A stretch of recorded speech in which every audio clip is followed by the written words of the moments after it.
ત્રણ એવી વસ્તુ જે નાના બાળકોની હાઇટ વધારવામાં મદદ કરે છે. હાઇટ વધારવા માટે બાળકોની બોડીમાં કેલ્શિયમ, ઝીંક અને વિટામિન ડી ની જરૂર પડે છે.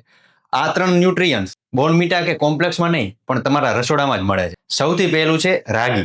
રાગીમાં સૌથી વધારે કેલ્શિયમ હોય છે. આશરે 100 ગ્રામ રાગીમાં 344 મિલીગ્રામ જેટલું કેલ્શિયમ મળે છે. તો રાગીના ઢોસા કે રોટલી બનાવીને ઉપયોગ કરી શકો છો. બીજું છે તલ. તલની લાડવી કે ચીકી માત્ર ઉત્તરાયણ જ નહીં પરંતુ રોજિંદા જીવનમાં પણ ઉપયોગ કરવી જોઈએ. આ તલમાં ઝીંકનું પ્રમાણ વધારે હોય છે, તો તેને શેકીને તમે ડેઇલી લાઈફમાં ઉપયોગ કરી શકો છો. ત્રીજું છે દેશી ઘી અને દૂધનું મિશ્રણ. દેશી ઘીમાં વિટામિન K2 હોય છે અને દૂધમાં વિટામિન ડી હોય છે.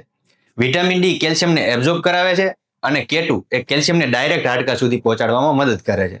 તો થોડું ગરમ દૂધ અને અડધી ચમચી દેશી ઘી બાળકો માટે ફાયદાકારક છે. તો આ રીલ્સ એવા માતા પિતાને શેર કરો જે તેના બાળકોની હાઇટને લઈને પરેશાન છે.